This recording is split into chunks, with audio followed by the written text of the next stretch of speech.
Thank you for watching. Good afternoon. I hope everyone's well. If you've not heard it from me yet, Happy New Year.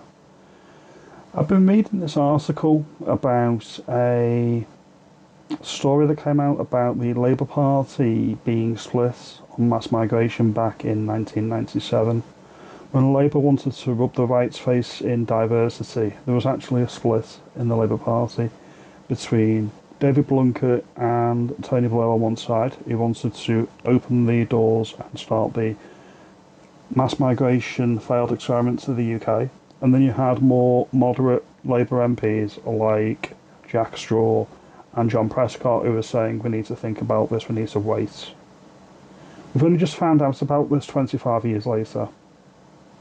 And it got me thinking, why is there always a delay with any type of information getting out or any type of public inquiry about anything? It's so the people who are actually responsible for the failings aren't held accountable. They've already been knighted, they've already been elevated to the House of Lords, or they've already died off, or they're no longer in politics.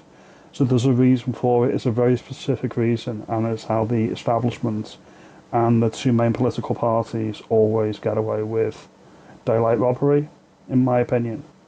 And it's the same with the grooming gang scandal that Jess Phillips has decided not to pursue. A lot of people are saying it's moral cowardice. I don't even think it's as deep as that. I think it's more about short-termism.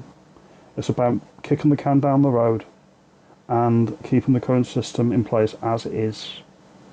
And also you can factor into that, in my opinion, the ruling people in the country, the elites of the two main parties, actually don't give two stuffs if you're working class.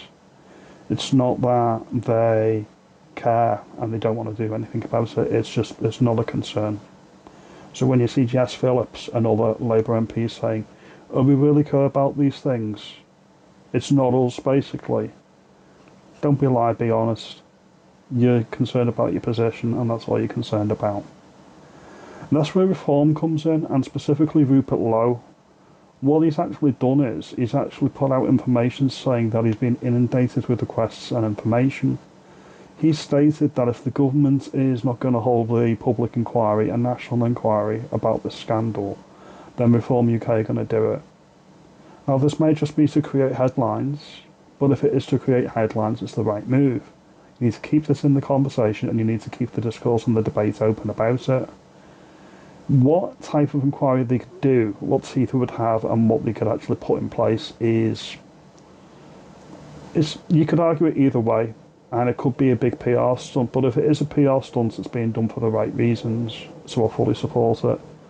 The Reform MPs asking questions no other MP in Parliament from the establishment parties, whether that's SNP, Labour, or the Tories, are asking or would ask because they're both complicit and they're both as guilty as sin.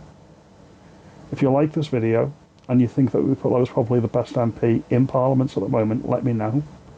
Comment below if you think this is the right move on their part. Let me know if you think we are going to get a public inquiry off Labour eventually. Or, as I've already mentioned, it's about denying there's a problem and pushing it to one side, because if you're not talking about it, the problem doesn't exist.